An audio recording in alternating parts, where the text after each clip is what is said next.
Greetings. Allow me to introduce myself. I am Uranus, Dr. Uranus, scientific criminal genius and arch-nemesis, that masked wrestling superhero Mr. Incognito. I am here today to talk about something near and dear to my heart. No, not world domination. But hold that thought for another time. Now, I am here to talk about a great personal love of mine. Genre movies. Movies that portray horror, science fiction, fantasy, crime, cult films, film noir, B-movies, giallo, and A pictures with quirky or edgy narratives, themes, production values, and acting. Our first documentary is Edgar G. Ulmer, The Man Off Screen. An Eastern European emigre, Edgar G. Ulmer directed only one film for a major studio, Universal, and then was fired, most likely because he fell in love and ran away with the daughter-in-law of the studio head, Carl Laemmle.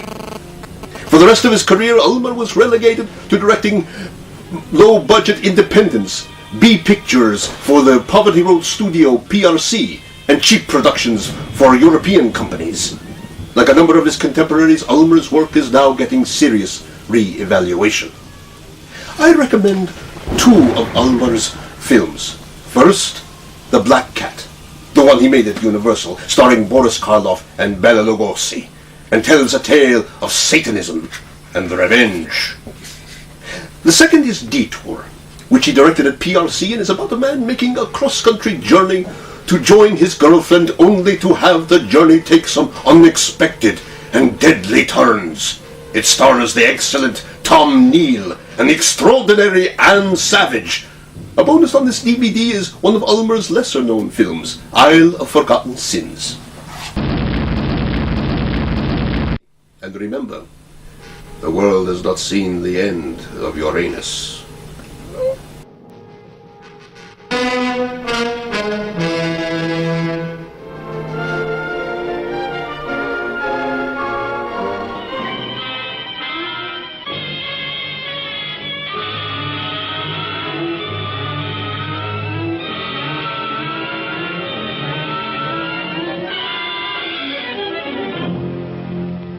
Hi guys, it's me, Mr. Incognito again, and I'm talking about martial arts and judo in particular in popular culture pre-1971, which is pre-Kung Fu explosion.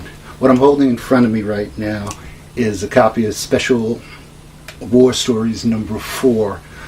More or less, this was the first issue of Judo Master, and this came from Charlton comic books, and the thing that's remarkable about Charlton heroes were judo practitioners. You could pick up a copy of Thunderbolt and you would see the character Peter Cannon, aka Thunderbolt, practicing his judo moves with his trusty valet Tebu. You could open up a picture issue of Sarge Steele, Secret Agent, and you would see him practicing judo and actually using judo against enemy agents. The only two characters basically at Charlton that didn't practice judo were Captain Atom and the Blue Beetle, and I could never understand that. I can't think of any other artist I would have rather seen illustrating a judo comic book than Steve Ditko. In any case, with Judo Master, you had some of the more realistic judo techniques going, because the creator of Judo Master and the artist that worked on him was Frank McLaughlin, who was an actual judo instructor in real life himself. Now, another interesting thing about Judo Master is he wasn't using his martial arts technique to go out and beat 10, 20, 30, 40, and a whole army by himself. Most of his battles were usually one-on-one confrontations, like his battle with this character, the Mountain Storm, from the second issue. He went up against a giant sumo wrestler. Well, relatively speaking, a giant. I estimate he was like 6'5" and 300 pounds. To some people, that would be a giant. Not exactly Goliath, but bigger than average. Another issue was this one where he faced off against the Cat. Once again, it's one-on-one action. The Cat was a kendo master, and in this particular issue, Judo Master showed his own kendo skills while fighting him. It just wasn't a judo, jiu-jitsu, karate guy. He was also a kendo master, and he takes on the Cat in this issue. Once again, one-on-one action. In this story, which is one of my favorites, he takes on the Smiling Skull, who was more or less a rip-off of Marvel comic books, the Red Skull. He was the martial arts champion of the fatherland, and Judo Master gets to give him a real old-fashioned whooping in here, even though the Smiling Skull cheats. Hey, he's the bad guy. That's what you expect. He's going to cheat. This was really a good fight in here, and it was expertly illustrated by McLaughlin. He takes on a Japanese character called the Acrobat. Now, while I'm talking about this Japanese villain that he was fighting, you may wonder, because as a kid reading these comic books, I always wondered, you could look at Judo Master's costume and you could see it's more or less the Japanese flag. And you would wonder, why exactly is an American hero in World War II, in the Pacific, wearing a costume that's the Japanese flag? It was never explained to anybody. But, hey, give credit where credit's due. This is a good costume. And notice the dot in the center of his head? Wonder who was a major inspiration to Mr. Incognito in his youth.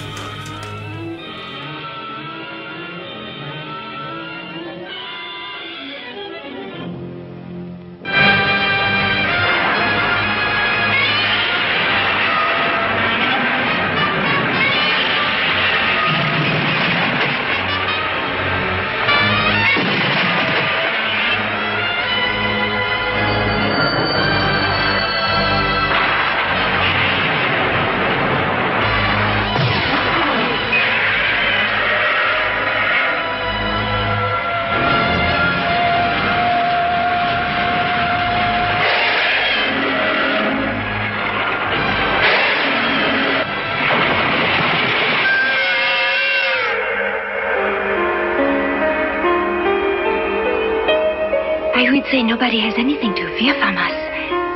But we are going to control you now. It is the same spaceship you saw near the moon. That should convince you we do not come from your world. We are here to make you our slaves.